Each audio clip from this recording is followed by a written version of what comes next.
రాష్ట్రానికి అభివృద్ధి జరిగిందా జరగలేదా?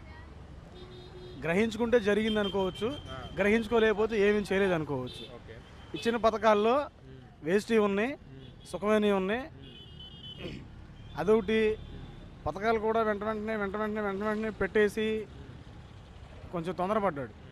ఆగి ఆగి ఆగి ఆగి పెడితే బాగుండేది. ఒకటి నా ఉద్దేశంలో, నేను ఆయన పార్టీయే కావచ్చు, ఆయనే నేను గొప్ప అని చెప్పను.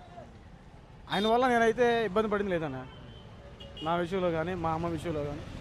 మా అమ్మకి వస్తేనే మా నాన్నకి పెన్షన్ వస్తుంది. ఆయన రూపాయి మేము తింటున్నాం. వేరే వేరే రూపాల్లో రూపాయలు లాక్కోవచ్చే కానీ ఒక టైంకి ఇస్తున్నాడు, ఒక టైంకి తీసుకుంటున్నాడు. అది నా ఉద్దేశం. అయితే 175 స్థానాలకు 170 స్థానాలు మావే అని చెప్పి జగన్ చెప్తున్నారు. దాని మీద మీ అభిప్రాయం? 175 స్థానం అయితే కష్టం అనే, కొంచెం తక్కువలో అయినా కానీ సీఎం అయితే కావచ్చు.